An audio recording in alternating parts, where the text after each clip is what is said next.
Over in neighboring Japan, momentum is building for constitutional reform following the ruling party's historic landslide victory in the lower house snap election. Our Eun-jin reports.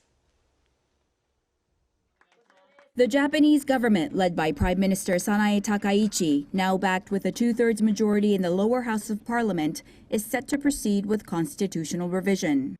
The Liberal Democratic Party, which gained 316 of the 465 seats in the House of Representatives in the February 8th election, has constitutional revision as a party line.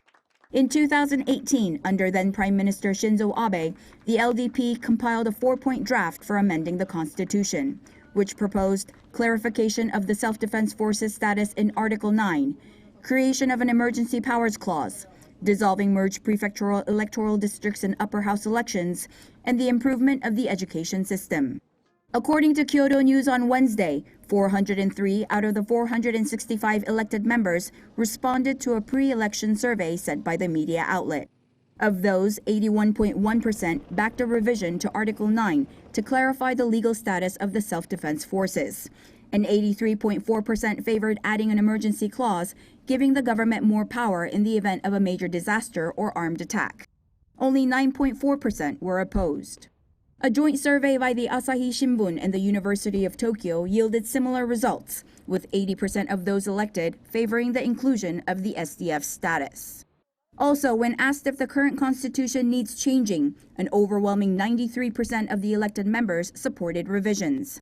That's a significant jump from the 67% support rate recorded during the 2024 general election.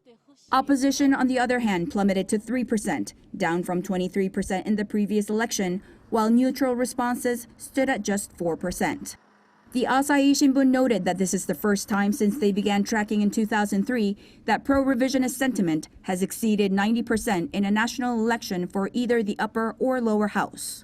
When the LDP's 316 seats are combined with the 36 seats of its coalition partner, the ruling bloc exceeds the constitutional amendment threshold on its own in the House of Representatives. However, a two-thirds majority is required in both houses of the Diet. In the House of Councillors, the ruling party holds only about 120 seats, short of a majority, with the next upper house elections to be held in 2028. Eun-jin, Arirang News.